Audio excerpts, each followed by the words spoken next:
Welcome to Nerdology, where we dive into the science behind consumer behavior, sensory research, and the latest hot topics in behavioral science.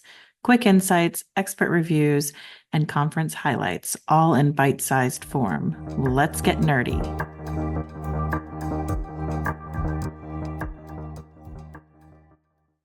Hey everyone, and welcome back to the Nerdist podcast, where we geek out on all the things behavioral science, neuroscience, and how it all applies to business and consumer research.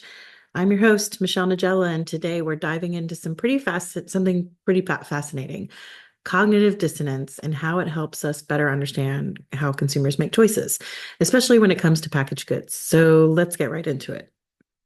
When you're looking at why people choose certain products, a lot of us focus on things like branding, taste, price, or convenience. But there's this deeper psychological layer that's really at play, and it's called cognitive dissonance. Now, if you're not familiar with this term, cognitive dissonance happens when someone holds two conflicting thoughts or beliefs at the same time. In consumers' terms, it's when their purchase choice doesn't quite line up with their values or their goals. So let me break that down with an example. Imagine someone who's super into sustainability. They know they should be buying something more eco-friendly, responsibly sourced type of product, but it's a little more expensive or maybe it's a little less convenient. And that creates a conflict, a mental discomfort, and that is cognitive dissonance.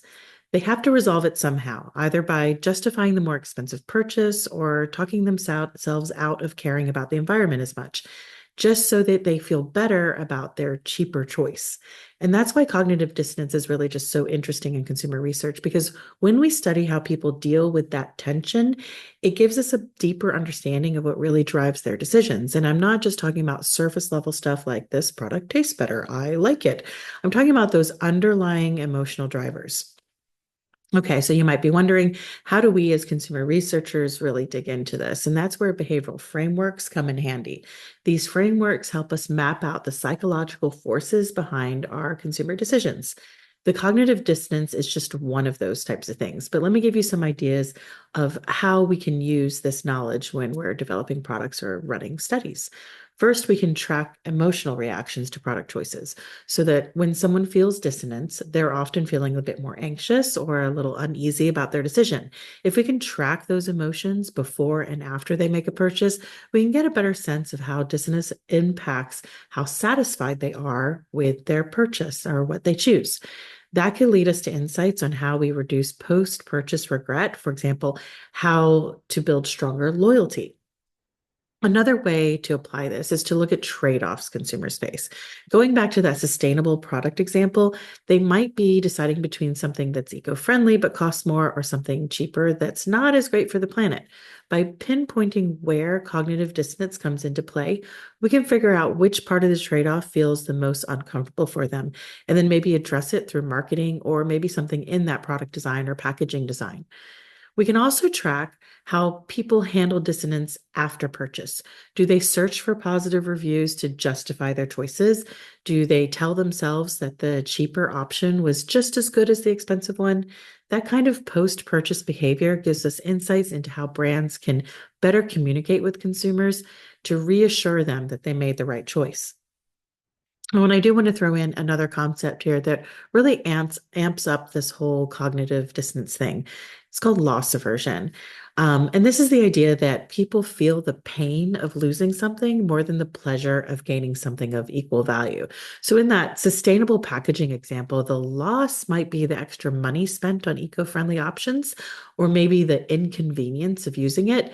That perceived loss can actually make the cognitive dissonance feel even stronger. But if we know more about how this plays out, we can then adjust our strategy and our designs.